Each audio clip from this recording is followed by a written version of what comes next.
En Etnografía Estudio hacemos la bitácora antropológica. Mi nombre es Aid Vázquez, sociólogo utópico,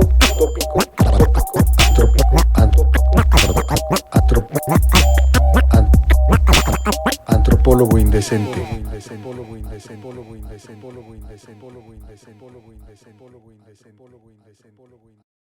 Hola, ¿cómo están? Bienvenidos y bienvenidas a la Bitácora Antropológica en el episodio 21. Hoy vamos a hablar de un tema de actualidad. Estamos hablando de la guerra y la paz. Y para eso invité a mi camarada, mi amigo, Óscar Amador Betancourt. ¿Cómo estás, mi Óscar? ¿Qué tal? Muy bien, muy bien. ¿Qué onda, mano? Pues qué buena onda que tuviste tiempo de platicar aquí con la banda de la Bitácora Antropológica. Ya decía yo en la presentación que pues vamos a hablar de un tema de actualidad que es la guerra y la paz, ¿no? ¿Por qué no te presentas primero, mi Oscar? Nos dices, pues, a qué te dedicas, qué estudiaste, para que la banda sepa por qué carajo te invité a hablar sobre la guerra y la paz. Ok, pues muchas gracias. Al contrario, el agradecido soy yo y sobre todo este tema, pues ahorita de coyuntura, ¿no? Importante, sobre todo porque te da, muchas visiones. Pero bueno, yo soy, licenciado en Relaciones Internacionales por la UNAM, por la famosa FES Acatlán. Tengo estudios ¿cómo se llama? De maestría, en la maestría México-Estados Unidos, también por parte de la Facultad de Estudios Superiores, Acatlán, y a últimas fechas hice una maestría sobre dirección y gestión, ya temas más de la iniciativa privada. Llevo 18 años ya como profesor de tiempo parcial en la universidad, también en la FES Acatlán, en la carrera de Relaciones Internacionales, sobre todo en las materias de corte político, derecho internacional. Hoy doy la materia introductoria, de introducción al estudio de las relaciones internacionales, y la materia de política mundial y política mundial contemporánea, pero he desarrollado derecho internacional público, historia de la diplomacia mexicana y política exterior, ¿no? Y bueno, a eso, a mi vida, ¿cómo se llama? Profesional, laboral, donde ejerzo también en la iniciativa privada, en los temas de lo que es la dirección, administración y coordinación de lo que son eventos masivos. Y así es lo que me dedico y pues prácticamente pues combinando estas dos partes, la docencia, la academia y la iniciativa privada. Qué buena onda. Pues efectivamente podemos ver cómo somos una buena generación, cabrón, ¿no? de, Sí, de Acatlán, digamos, algunos, ¿no? Pero por eso quizá nos conocemos los chingones.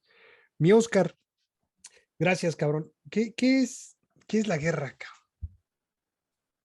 ¿Cómo podemos definir la guerra? pues mira, Te digo esto porque hubo un tiempo que a lo mejor algunos no conocieron, nosotros sí lo conocimos como la Guerra Fría, ¿no? Y entonces, pero hay una guerra caliente, hay una guerra.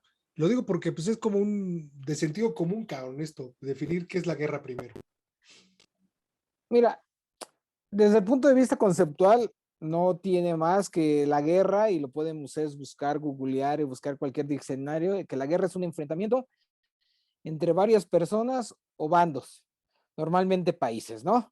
De ahí nos vamos ya a conceptos más avanzados, más teóricos. Inclusive yo les puedo comentar que alguna vez vimos el del Instituto de Investigación de la Paz Internacional de Suecia, donde nos dice que la guerra es aquel conflicto armado que cumple dos requisitos: enfrentar al menos a una fuerza militar, ya sea contra uno o varios ejércitos, o contra el ejército y una fuerza insurgente. Pero además le añade un ingrediente.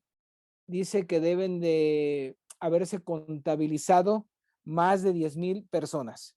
Inclusive no habla si tienen que ser civiles o tienen que ser soldados, pero ese ya le mete esas otras connotaciones, ¿no? Al Pero final, esas personas que muertas o participando en el no, conflicto. muertas, muertas, Ah, ok. muertas. Entonces, a veces, si nosotros nos vamos a un conflicto o una guerra, pues a veces hoy las guerras y los conflictos no llegan a veces ni a 2,000 ni 3,000 muertos, salvo a un, ¿cómo se llama? Un periodo largo. Entonces, ahí es donde, como dice, el mismo Instituto de Investigaciones de la Paz Internacional nos dice eso, y pues hoy día podemos decir que ese concepto es un poco obsoleto en ese punto de la gran cantidad de las personas. Hoy sabemos que una guerra es un conflicto el cual puede llevar a la muerte de muy pocas personas. Sin embargo, desde el punto de vista económico, de infraestructura, de los daños que por ahí también se mencionan en las guerras, daños colaterales, pueden ser todavía más, porque las muertes no son inmediatas, sino pueden ser a través de cierto momento, porque dejan un lastre de economías perdidas, economías donde pueden llegar a la gente a morir por hambre o por las situaciones, ¿no? Entonces ahí está cuestionable. Pero es en sí la guerra es un conflicto entre dos bandos, ¿no? Ahora, justificaciones para tema de la guerra, pues debemos también verlo desde el punto de vista de los periodos históricos.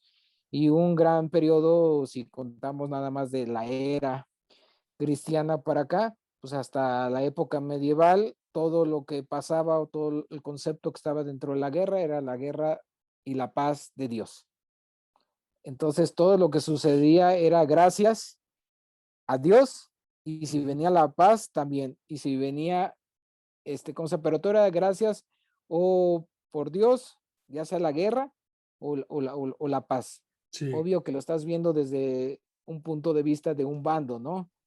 Hoy por hoy yo acabo de aclarar quizá algunos conceptos y algunas ideas que yo a veces retomo sobre el tema de la guerra hacen ver que yo estoy a favor de la guerra. Sin embargo, como internacionalista hay un periodo que se le llama las sociedades pacifistas, que de estas sociedades pacifistas no quiere decir que creamos en algo romántico o en algo que está, este, ¿cómo podría decir? Que la guerra no debe de suscitar y donde todos somos amigos y todos somos hermanos, sino que las sociedades pacifistas decía que todo conflicto se debía evitar a toda costa, porque toda guerra trae consecuencias y sobre todo consecuencias no favorables para las sociedades o la sociedad civil, y que todo se debe de arreglar mediante lo que es el derecho y el diálogo y la negociación. Entonces, aunque parezca que yo estoy a favor de la guerra, todo eso, no, yo soy de esa parte donde creo que todo conflicto, toda guerra debe de llegar a una negociación y evitar este mismo conflicto, porque bueno, al final los soldados podemos decir que se mueren, pero ellos están entrenados y es parte de su trabajo, pero la sociedad civil no, y siempre los daños colaterales van a ser en contra de la sociedad civil. Oye, mi Oscar, a propósito de eso, antes, previo a la guerra, y entonces después viene el proceso de negociación.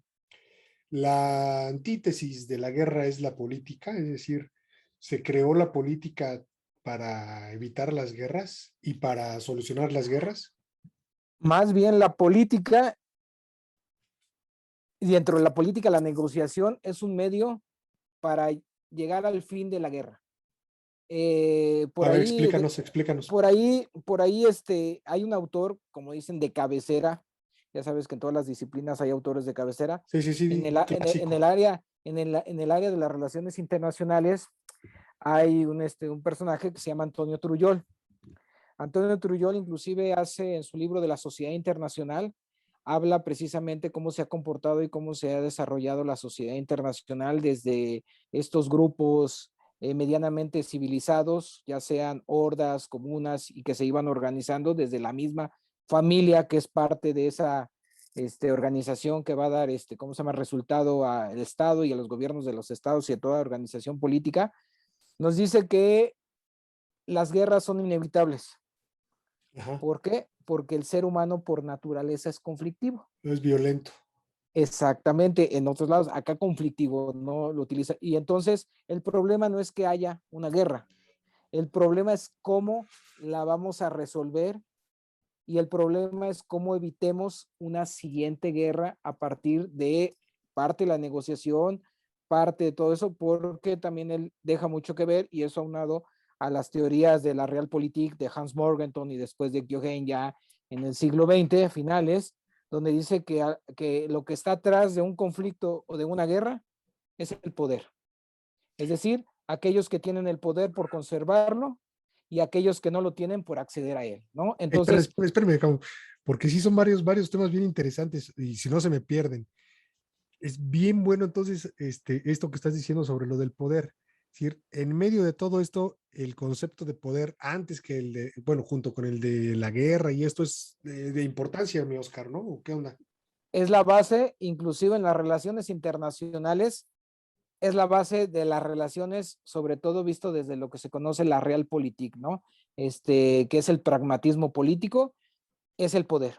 O sea, el poder como concepto inclusive más simple, que es la capacidad de, y entonces una hegemonía, un poder más, un estado más fuerte, es la capacidad de querer influir, de querer absorber un territorio, de querer ejercer influencia, de querer Someter. apoderarse exactamente. Y entonces ahí estamos el poder. Entonces, aunado a que como seres humanos, hablar en la sociedad internacional no es hablar de algo ajeno a una sociedad interna. Y en ese sentido, las mismas virtudes, los mismos vicios, los mismos deseos se van haciendo de una forma macro y es lo que tienen los gobiernos de los estados.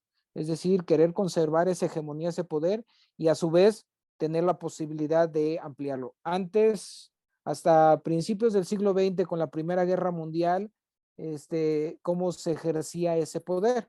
Pues en una época, pues se ejercía desde el punto de vista de adquirir territorio. Ahí tenemos el Imperio Romano.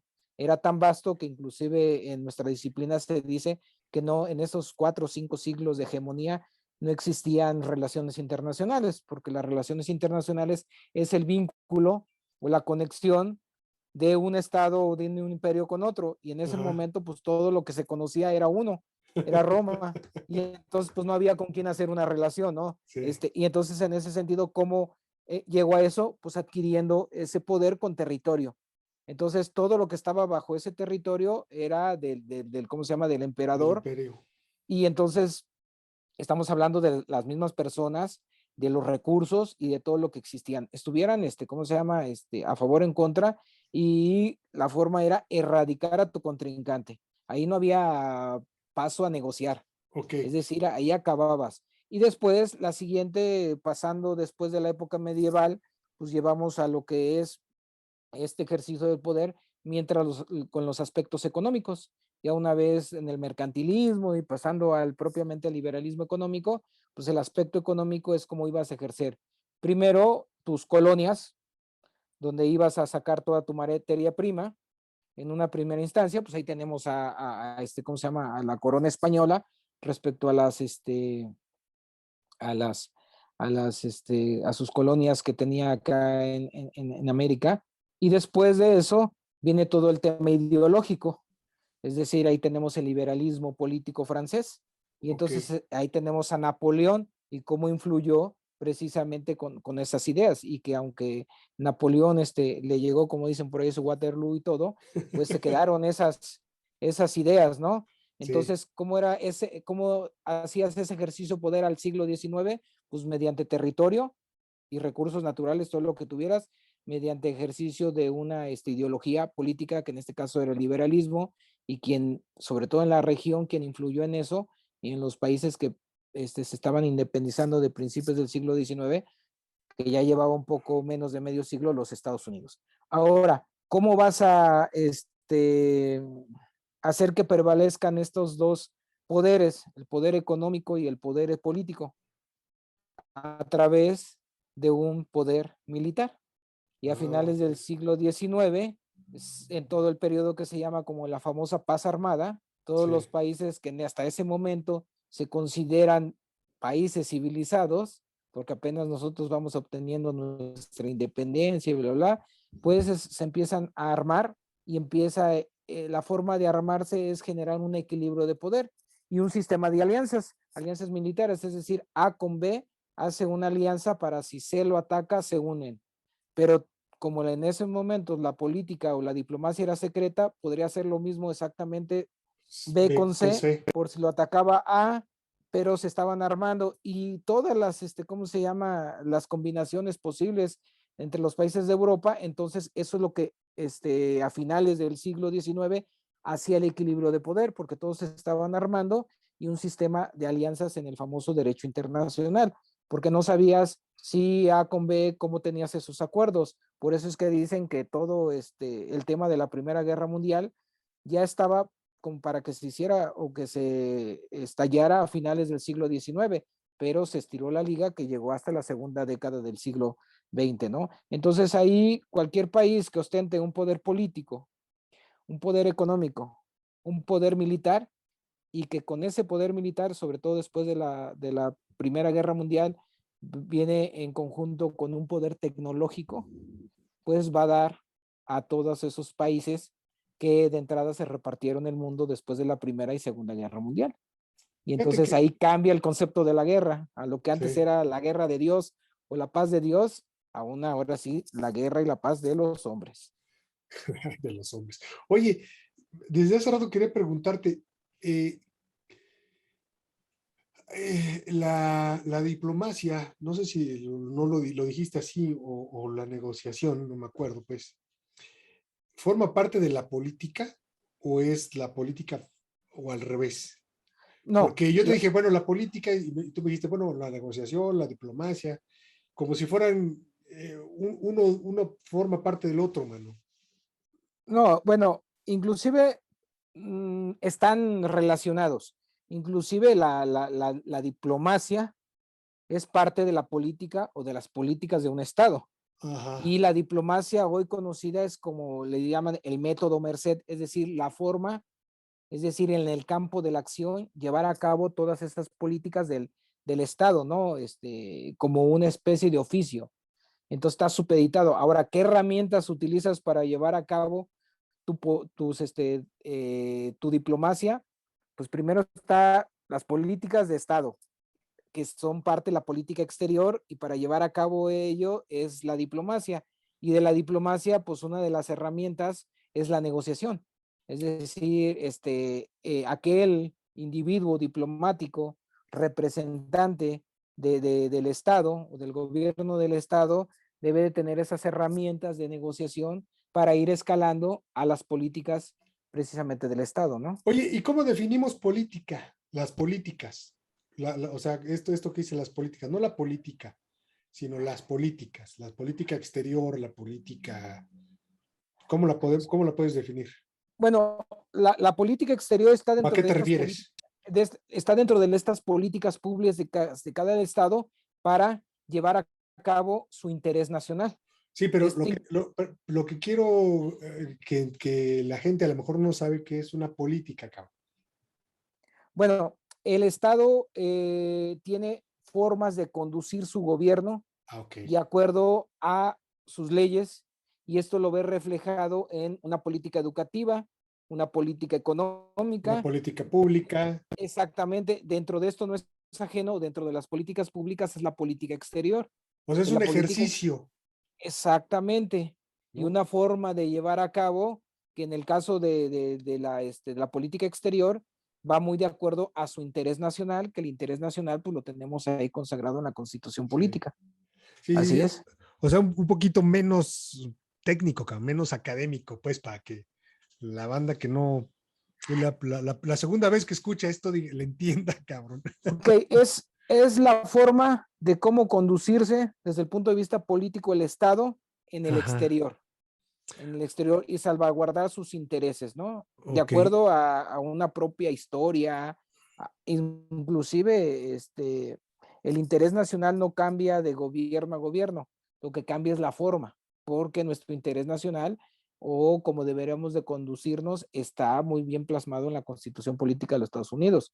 Lo que puede variar o diferenciar es la forma. En eso sí, ahí tiene que ver la diplomacia. La diplomacia, como es la forma, es el ejercicio, ya Ujú. ahí sí depende si es izquierda, para no ponerle nombre, si es izquierda, si es derecha, si es centro izquierda o centro derecha. Ahí es Perfecto. donde se manifiesta la diferencia, ¿no? Ok, creo que con esto puede la gente tener un poquito ya más de, conocimiento pues de lo que está sucediendo y de lo que, sobre todo lo que son las relaciones internacionales. Y pasemos pues a lo que está sucediendo, te decía yo hace rato. Me da la impresión que este lugar, tú nos dirás si es cierto o no, es un lugar históricamente conflictivo, históricamente también muy relacionado entre ambos países, entre Rusia y todo lo de que está abajo, ¿no? Que de alguna forma formaba parte de ellos, legalmente o no. Este, culturalmente es es lo que digo, muy parecido, pues, pero que también era una bomba de tiempo. Me da la impresión que es un lugar estratégico en términos de lo que sería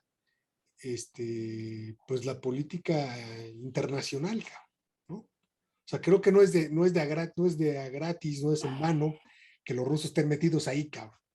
No.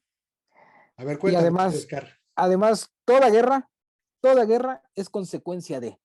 Ah, ok. No es en un momento dado que el día anterior con sus cuates, Putin o cualquiera que haga un conflicto o guerra, dijeron vamos a hacer la guerra y mañana o me envalentoné, como yo les digo a mis alumnos, a modo de broma, me cansé de montar osos y les hago la guerra a Ucrania.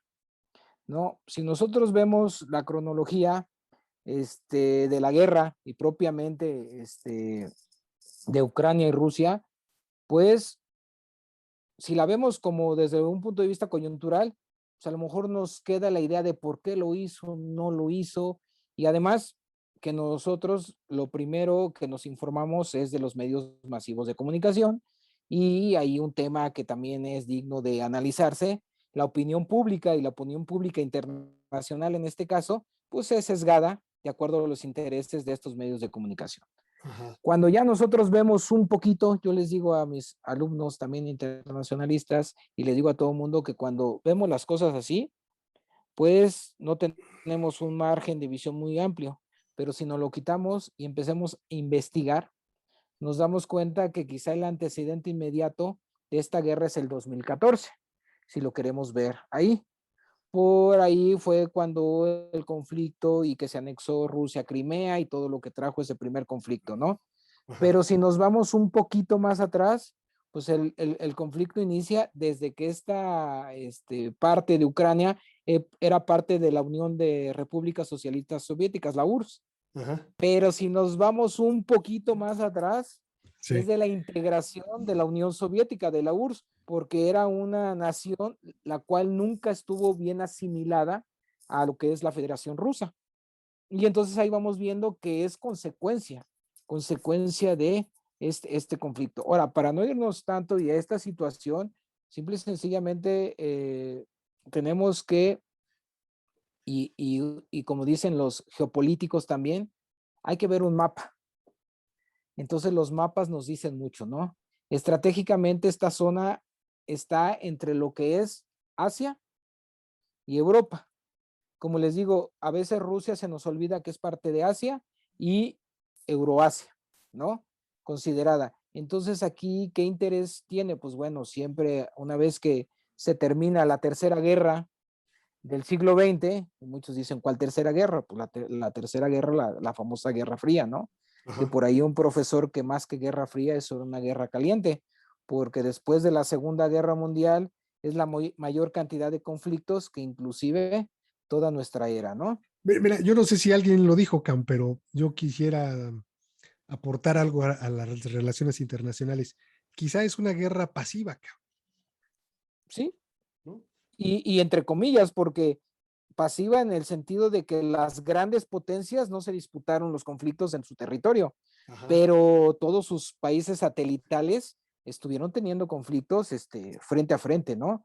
Entonces ya no era como tan pasiva en el sentido de estas grandes potencias o estos dos bloques, si los queremos ver en algún momento dado, el bloque socialista comunista y el bloque capitalista, pero dentro de las grandes hegemonías, después de la Segunda Guerra Mundial, pues ya no hubo guerra ni en Francia, ni en Inglaterra, ni en los Estados Unidos, o si lo que vemos ver en toda Europa, y tampoco lo hubo en China y lo hubo en Rusia ya, Sí. o en la URSS todavía.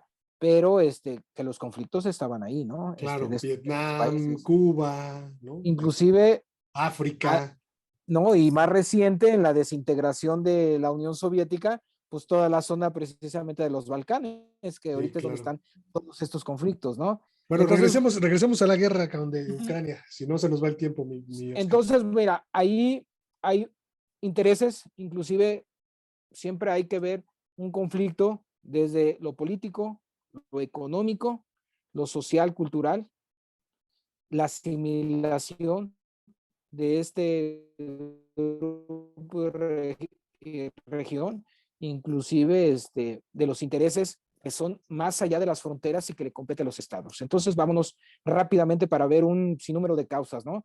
Que las puede haber. Empezamos desde el punto de vista político. Desde el punto de vista político, pues Rusia siempre ha reclamado su zona de influencia y nunca va a querer que se una a lo que es la Organización del Atlántico Norte, la OTAN, ¿no? Entonces, este presidente que ahorita tiene Ucrania le ha coqueteado y le coqueteó a la Unión Europea y a la OTAN. Y entonces es como venir a ponerme el enemigo a un lado y entonces ahí yo voy a reaccionar, ¿no? Entonces, en ese sentido, ¿por qué? Porque aunque tú eres un país pequeño, me vas a servir como una especie de zona para que en un momento dado en un conflicto me puedas atacar directamente, tengas la información válida que eso suceda o no. Entonces tú nunca vas a dejar, ¿cómo se llama? Tu zona geográfica, que llegue alguien más, ¿no? Eso es por un lado. La otra cuestión es la cultural. En realidad, ¿qué es lo que alega Putin en un momento dado? Pues es esta cuestión que la mayoría, así como hicieron en el 2014, 2015, el referéndum, que unos hablarán que estuvo a modo o no a modo, donde la zona de Crimea, mediante referéndum, que a veces nos hacen ver que si esa mañana o no, pero nos hacen ver como que se apoderó de esa región Rusia, y no, mediante un referéndum donde participó más del 80 y tantos por ciento, y de ese 80 y tantos por ciento, no más del 90% estuvo a favor de que Crimea se uniera a Rusia. Eso nos habla de que no están asimilados hacia una zona de ¿cómo se llama? De la región de Ucrania. A eso unado que la mayor o la gran cantidad de la población pues son rusos y que tienen una historia y que cuando llegaron al poder los ucranianos como tal, su persecución fue hacia a los rusos o prorrusos, ¿no? Entonces ahí vemos que también hay un conflicto de carácter intercultural, que no se asimilan Claro. o no se integran como una sola nación. Y entonces a veces eso es un conflicto todavía más fuerte que inclusive un mismo conflicto económico. La Entonces, otra, perdón, estamos hablando entonces aquí de un tema de identidad, una fractura exacto, de identidad, ¿no? Que debe ser un asunto muy importante para la conformación de un Estado, cabrón. Que todos nos reconozcamos como parte de algo, ¿no? Ok, perdón por la interrupción, pero me parece no, importante hacerla. sí, al Adelante. final estamos dentro de un territorio, pero nos definimos como dos naciones diferentes por nuestra historia y todo eso, tomando Sí, en cuenta que eso ya sucedió en una parte de la historia cuando eran los estados-naciones, sí. pero ahora con el concepto de estado moderno, sea yo yucateco, sea yo chapaneco, sea regio, pero somos mexicanos al final del día. Nos reconocemos como Exactamente. uno. Ellos no, y lo Ok, llevan precisamente a ese grado de conflicto y en las instituciones precisamente de gobierno es donde se ven esas diferencias, ¿no? Y no es por eso que también se habla de gobierno, el de ahorita un gobierno pro-nazi, ¿no? Donde sabemos que históricamente, pues la Unión Soviética y hoy Rusia, pues estuvo siempre en contra y pero ¿por qué nunca pro-nazi, aceptada. cabrón? Sí. Porque son, ¿cómo se llama? Aquellos eh, históricamente el resultado de aquel nazismo que fue de los años Sí, 40 sí, sí, de la pero Segunda Guerra Mundial y entonces como que esas políticas o como esas enseñanzas o esas prácticas del nazismo lo retomaron.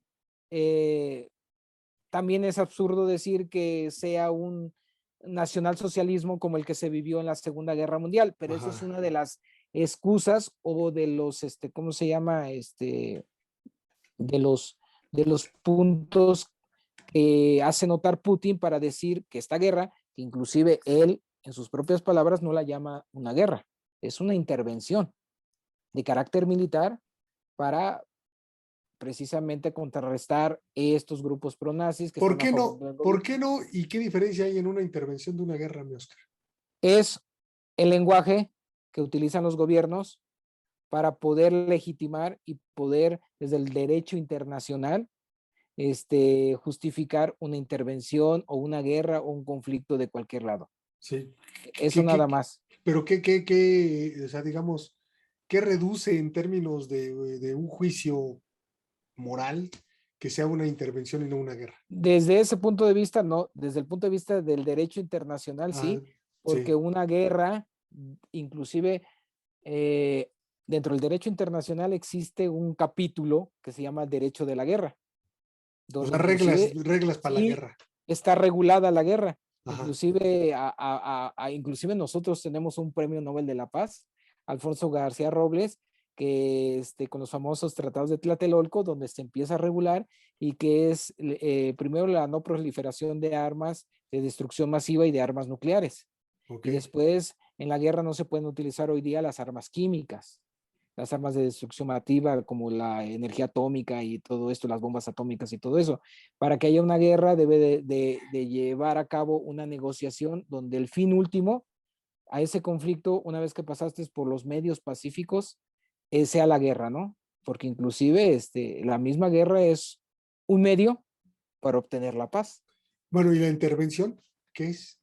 La intervención, te digo, es para justificarse que desde el derecho internacional yo no estoy haciendo una guerra, yo estoy haciendo una intervención, el cual está, si lo queremos ver en un nivel, no es la guerra, sino estoy acá.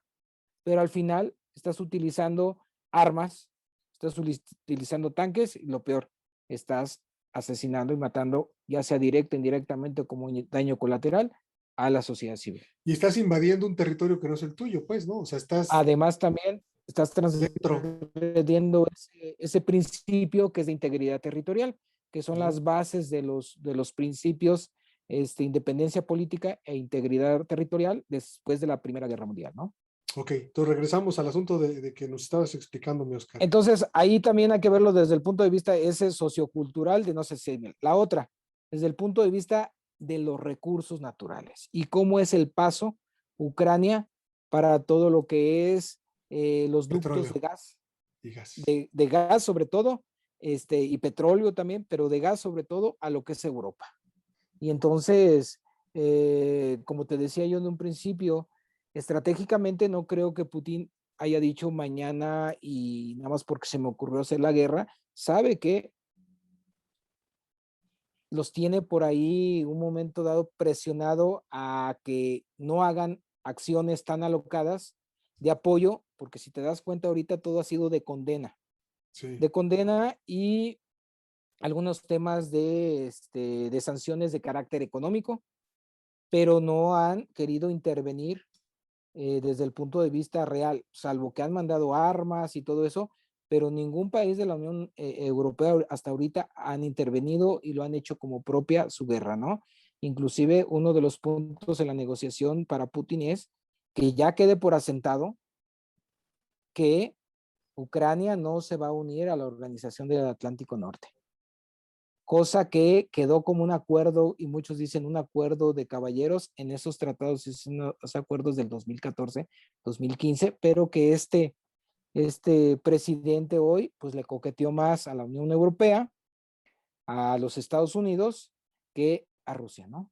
Y entonces ahí también hay que verlo como una zona estratégica desde el punto de vista que también es un muro, tanto para Europa acercarse a Rusia, pero Rusia como para detener cualquier cosa que, ¿cómo se llama? Que lleguen directamente a territorio ruso, ¿no?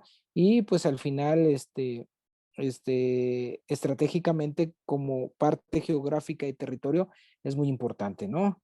Y la otra es el carácter que va a tener siempre de cómo se va a consolidar alguien posterior a una guerra. El Oye, oye, ganador siempre va a tener un prestigio, aunque de esa manera, o si quieres un temor ante otra sí, nación, de poder hacer algo, ¿no?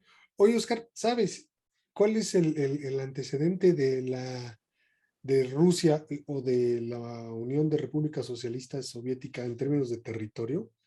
Es decir, ¿dónde estaba el límite, cabrón? Porque si bien Ucrania antes pertenecía a la Unión de Repúblicas Socialistas Soviética, ¿por qué los dejaron, por ejemplo, independizarse? Pero deben ser otros estados los que están también, digamos, rodeando y que decidieron quedarse en Rusia y no independizarse como ellos. Digamos, ¿cuál es el límite? ¿Cuál era el límite, cabrón, del Bueno, imperio, a ver, perdón. esto habla, bueno, desde el triunfo de la revolución, ¿cómo se llama? Rusa y del imperio zarista, y que ahí empieza precisamente una vez que es la Rusia, y que se empiezan a adherir por interés y también por fuerza, ¿no? Al imperio Estas, zarista. exactamente, es el antecedente, primero como con Rusia y todas estas repúblicas, que después estos estados que eran independientes decidieron, por eso era la Federación Rusa, se decidieron anexarse por su Pero, propia voluntad, entre comillas, porque pues no les tocaba otro. Recuerda que históricamente también estaban un poco distanciados o diferenciados de lo que en sucedía Occidente. exactamente, que era Europa, ¿no? Y que era el Oye, límite. pero culturalmente también son muy parecidos, cabrón, ¿no? O sea, Sí, el idioma racial, todos son muy parecidos a los rusos, ¿no? sí, bueno, que pues también ahí en esa parte, inclusive no puedes también distinguir si son, pueden ser, parecer también como polacos o como alemanes. O sea, es que en esa partecita de lo que termina Europa o principia Asia, porque les vuelvo a recordar, es parte de esa, Sí. unión entre estos dos continentes, que ahí no se ve como muy bien delimitado, ¿no? Y posteriormente la forma como se independizan, es decir,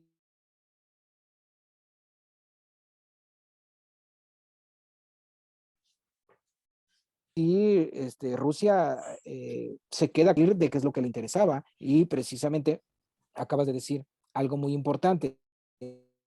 Las comunidades o las regiones o los países que les dio chance de independizarse es los que no se asimilaban con ellos. Por eso toda la zona de los Balcanes, en un momento dado, por el problema que tenía, los dejó independizarse con la idea que en un momento dado se iban ¿cómo se llama?, adherir voluntariamente, cosa que no hicieron. Y acuérdate que pues esa región toda, Rusia inclusive ni siquiera los reconoce como países independientes. Y el caso más emblemático, pues tenemos a Kosovo, ¿no? Y toda la Sí. región esa de los Balcanes, que ese es Mi, otro conflicto también. mi Oscar, como último, pues, la última pregunta, ¿qué podemos esperar? Pues Si mira, es una zona muy caliente, podemos ¿que podemos esperar esperar que, una tercera guerra mundial, cabrón? ¿O no? No no, sabemos. mira, yo creo que inclusive por sentido común, a nadie le conviene una tercera guerra mundial, ¿no? Porque en una tercera guerra mundial las reglas se rompen. Es decir, aunque esté el derecho internacional, ¿no? Porque el que va a terminar imponiendo las sanciones va a ser el ganador. Y entonces, ¿cómo vas a saber quién va a ganar? A partir de que se midan las fuerzas. Entonces, hoy la tecnología está tan desarrollada en armamento, aunque esté reglamentado, pero como te digo, ya en una guerra, viéndolo como una tercera guerra mundial, se rompen las reglas. Y pues entonces yo recuerdo que cuando iba en la secundaria, nos decían que una tercera guerra mundial, estoy hablando por ahí de los años 80, nos decían que de una guerra, una tercera guerra mundial, que sobrevivirían nada más las cucarachas, ¿no? Y que la Pues ya cuarta iba a nos, ser a pedradas, cabrón. no, pero en cambio, después con el uso de las armas químicas, pues ni cucarachas ni nada. Ok. En el 2001, con esto de las armas químicas a Irak, Ajá. pues ni siquiera eso, porque inclusive las armas químicas tienen la potencia de matar inclusive hasta los mismos seres, Insectos. microorganismos, y dejar muerto. Entonces, yo esperaría, y yo estoy casi seguro que no hay una tercera guerra mundial. Lo que sí es que va a venir una negociación a partir de mucha presión y que lo principal y que para que se acabe este conflicto, y en ese sentido lo veríamos como un ganar para Rusia, es que se reconozca o sí que al final la comunidad internacional no está reconociendo la adhesión de Crimea desde el 2015 a Rusia. Las otras dos regiones ahora que se erigieron Donbass y la otra no recuerdo ahorita, Ajá. como repúblicas separatistas y que se unieron, ¿cómo se llama?, a favor de Rusia, pero lo principal es que pase lo que pase, Ucrania no se anexe a la Organización del Atlántico Norte. Ni Y tampoco a entonces, Rusia, por completo. ni tampoco a Rusia, sino que se le respete su integridad territorial y su soberanía, se puede decir. Obvio, para que esto se arregle también van a tener que cambiar al presidente y van a haber nuevas elecciones y todo, pero hasta ahí nada más. Claro, esto no va a ser mañana ni pasado, o sea, se van a medir un poco más las fuerzas y esperemos por conveniencia propia que ni la Unión Europea, como se ha visto hasta ahorita y ni siquiera tienen la intención, y los Estados Unidos vayan a intervenir, porque ahí sí podríamos decir que estaríamos en un conflicto más fuerte, pero nunca, yo lo veo así, sin llegar a la Tercera Guerra Mundial. Es decir, todavía faltan las negociaciones. Recordemos que pues a veces en las guerras, inclusive también otra farsa internacionalista, es a veces para ganar debemos de perder y a veces perdiendo ganamos. Y entonces quizá la Unión Europea se pueda ver que pierda porque no han conseguido todo, pero pues van a ganar estratégicamente, están pasando una crisis por el tema de los energéticos, cosa que Rusia era quienes proveía el gas y todo esto, ¿no? Están pasando una época invernal, pero si esta guerra Se alarga. se alarga, viene el otro periodo invernal y así como les medio cerró la llavecita, Rusia se las puede cerrar completamente y no son las mismas temperaturas que nosotros gozamos en esta parte a las que están en Europa y en el norte de Europa. Claro. Y la sociedad civil ahí va. Ahora, lo que sí me queda claro es que la percepción que tenemos sobre el conflicto ahora otra vez es ver como los malos del cuento a los rusos, ¿no? Les digo, no hay ni buenos ni malos. Simple y sencillamente hay intereses y en ese sentido, tratar de ser nosotros desde el punto de vista, yo les digo a mis alumnos desde la academia, tratar de ser lo más objetivo posible y no nos dejarnos influenciar sobre todo de los medios masivos de comunicación y sobre todo medios de comunicación que estén al servicio o de nuestros vecinos del norte, de la Unión Europea o de una ideología más pegada a la derecha, como tratando de insinuar que nosotros podríamos llegar a conformarnos como esas, ¿cómo se llama? Esas naciones. Pero en días pasados, Noam Chomsky, un internacionalista, politólogo importante, dijo, a ver, ¿qué pasaría si su zona de influencia real, China, quisiera hacerla para México y América Latina? Y él contestó exactamente lo mismo que está haciendo Rusia con Ucrania. No dejarnos, en este caso, los Estados Unidos y generar un conflicto para que no interviniera en los asuntos de México y América Latina los chinos, ¿no? Entonces, a lo que voy es el resultado y la consecuencia de nada Claro. más. Yo creo que ahí efectivamente, digamos, ustedes tienen esta herramienta que es la ciencia y en este sentido la objetividad y pues sí, mirarlo como un objeto, cabrón, con todo lo frío que puede sonar esto. Y nosotros lo vemos, los que no somos internacionalistas, lo vemos pues como semejantes, ¿no? Nuestros semejantes. No lo vemos como un objeto de estudio. Y creo que entonces esa es la diferencia entre el sentido común, ¿no? Que es casi lo como nosotros lo vemos, a cómo lo ven ustedes a partir de un análisis mucho más objetivo, en términos rápidos, científico, ¿no? Creo que es Sí, importante estas opiniones porque nos llevan efectivamente a pensar que no son tan fáciles las cosas, ¿no? Los problemas que tenemos no son tan sencillos, ni las preguntas que tenemos que hacer son tan sencillas. La realidad es mucho más compleja, mi Oscar. Sí, claro. Y otra vez resaltar, hoy por hoy una guerra siempre va a ser lo último que debería de tomar como como una estrategia, como parte de esa política de un Estado y no verlo como algo tan fácil y sencillo.